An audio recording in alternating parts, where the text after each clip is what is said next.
दोस्त बन जाती। काजल अक्सर चौखट पर बैठकर आसमान की ओर देखती। उसे लगता मानो चांद उससे बातें कर रहा हो। उसकी चांदनी जैसे कहती हो मन उदास हो मत उदास हो, मैं हूँ ना तेरे साथ। काजल की आंखों में वह चमक उतर आती जैसे चांद ने उसकी तन्हाई चुरा ली हो। गांव चारों ओर पसरा सन्नाटा, कहीं कहीं से भौंकते कुत्तों की आवाज और बीच बीच में झिंगोरों की टर टर। इन सबके बीच चांद की ठंडी रोशनी उसे सुकून देती। वह अपने आंगन में धीरे धीरे टहलती। पायल की हल्की झंकार मानो उसकी बेचैनी को लोरी दे रही हो। कभी वह हाथ फैलाकर आसमान की ओर देखती जैसे उस सफेद चांद को छू लेना चाहती हो। उसकी ओठ बुदबुदाते, काश मैं तुझसे बातें कर पाती, काश तू मेरी उदासी समझ पाता। काजल को लगता चांद उसकी परछाई है। जब भी वह अकेला महसूस करती, चांद उसकी आंखों में झांककर उसकी तन्हाई बांट लेता। उसकी चांदनी जैसे कहती हो तू अकेली नहीं है, मैं तेरे हर कदम पर साथ हूँ। कभी वह सोचती क्या बाकी औरतों को भी ऐसा ही लगता होगा, लेकिन फिर उसे एहसास होता नहीं, यह रिश्ता सिर्फ उसका है, उसकी आत्मा और चांदनी का। जब ठंडी हवा उसके चेहरे से टकराती तो उसकी बंद पलकों में न जाने कितनी अनकही बातें छुप जाती। उसकी लंबी पलकों पर ओस की बूंदें सी चमक उठती, जैसे चांद खुद उसके आंसुओं को मोती बना रहा हो। उसके लिए चांद सिर्फ आसमान का सितारा नहीं था, बल्कि उसका दोस्त, उसका हमराज था। वह रात दर रात उससे अपने दिल की बातें करती। नीलेश मुझे क्यों नहीं समझ पाता, क्यों उसकी थकान मेरी मुस्कान से बड़ी हो जाती है, यह सवाल वह मन ही मन चांद से करती। कभी उसे लगता चांद मुस्कुराकर कहता है तेरी बातें मैं सुन रहा हूँ, तेरा दर्द मैं जान रहा हूँ, और उस पल काजल की आंखें नम होकर भी सुकून से भर जाती। धीरे धीरे यह आदत उसकी जिंदगी का हिस्सा बन गई। हर रात जब वह गांव सो जाता, जब सब घरों के दिए बुझ जाते, तब काजल की आंखों में रोशनी बस चांद से आती। उसके कदम आंगन में चलते रहते और उसकी निगाहें आसमान पर टिकी रहती। कभी कभी उसे लगता जैसे चांद की चांदनी ने उसके दिल को थाम लिया हो। वह उसकी तन्हाई को ढक देती, उसकी बेचैनी को सहला देती। और काजल को लगता शायद अगर यह चांदनी न होती तो उसकी रातें सचमुच काटना मुश्किल हो जाती।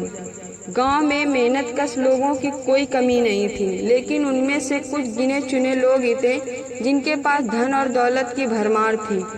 उन्हीं में से एक था व्यापारी अतुल। अतुल गांव में सबसे संपन्न घरों में गिना जाता था। उसका बड़ा पक्का मकान गांव के बीचों बीच था। ऊंची ऊंची दीवारें, सामने फैला आंगन और अंदर बने कई कमरे, जो गांव के बाकी लोगों के मिट्टी खपरेल वाले घरों से बिल्कुल अलग थे। गांव के लोग उसे व्यापारी बाबू कहकर बुलाते।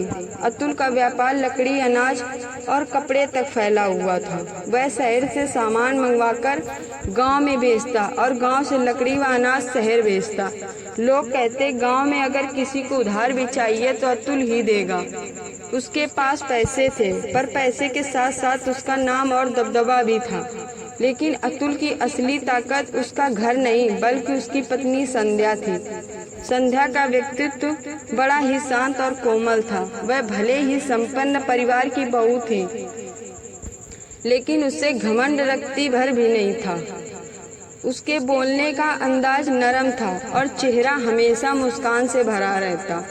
गांव की औरतें जब कुएं पर इकट्ठा होती तो संध्या भी उनके साथ बैठती, हंसती, बतियाती और उनके दुख सुख सुनती। लोग अक्सर कहते अतुल भाग्यशाली है जिसे इतनी समझदार और स्नेहमयी पत्नी मिली। गांव की औरतें संध्या से अपने मन की बातें साझा करती।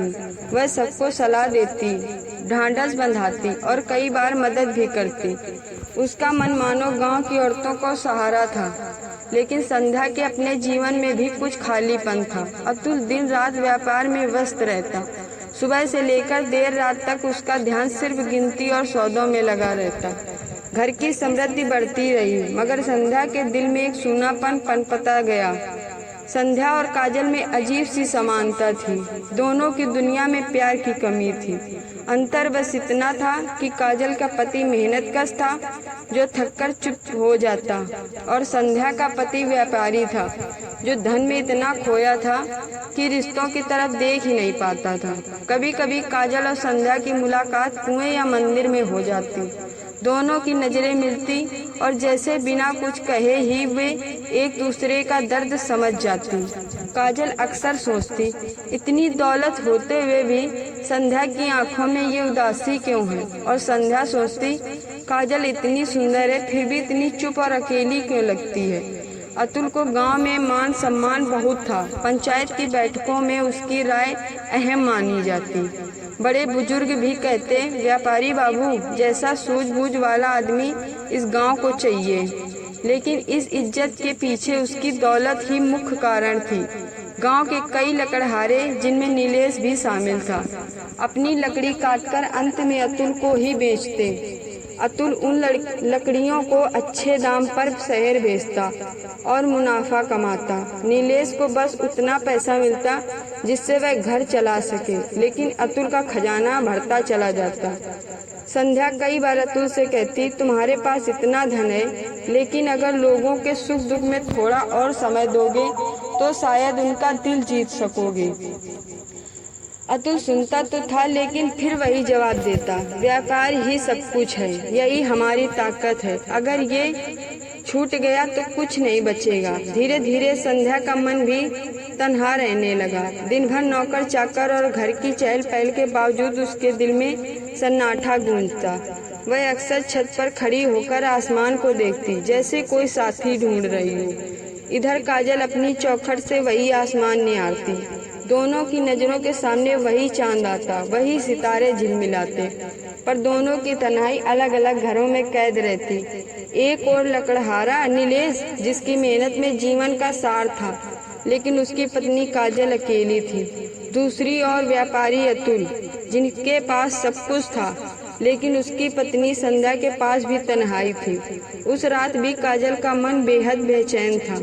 आंगन में बैठी वह देर तक चांद को देखती रही, लेकिन आज उसकी आंखों में और भी भारीपन था। नीलेश हमेशा की तरह थककर सो चुका था। काजल के लिए नींद अब अजनबी बन चुकी थी। उसने धीरे से चौखट बुक खोली और बाहर निकल आई। गांव की गलियां रात में बिल्कुल बदल जाती। दिन का शोरगुल जैसे कहीं गुम हो जाता और बस कुत्तों के भौंकने की आवाजें दूर तक गूंजती। पगडंडी पर हल्की धूल उठती। कहीं कहीं लालटेन की मध्यम लौ जल रही थी। ऊपर आसमान में चांद अपनी चांदनी बिखेर रहा था। काजल की पायल की धीमी आवाज उस खामोशी में किसी गीत जैसी लग रही थी। काजल बिना दिशा सोचे बस चलती रही। उसकी आंखों में आंसू थे, पर चेहरे पर ठंडी हवा की लहर थी। लगता था जैसे वह खुद से भाग रही हो। उसी समय दूर से कदमों की लड़खड़ाती आहट आई। कोई आदमी नशे में धुत टेढ़े मेढ़े कदमों से उसी गली की ओर आ रहा था। काजल का दिल जोर से धड़क उठा। उसने नजर झुका ली और अपनी चाल तेज कर दी।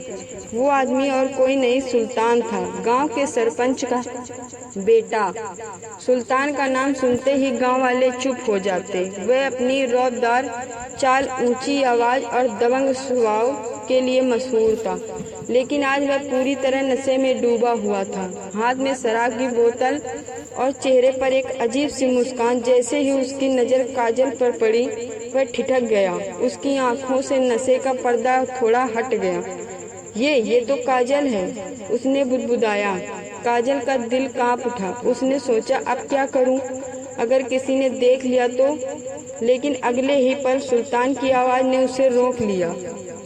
काजल, तू इस वक्त अकेली? उसकी आवाज़ में नशा था, लेकिन हैरानी थी।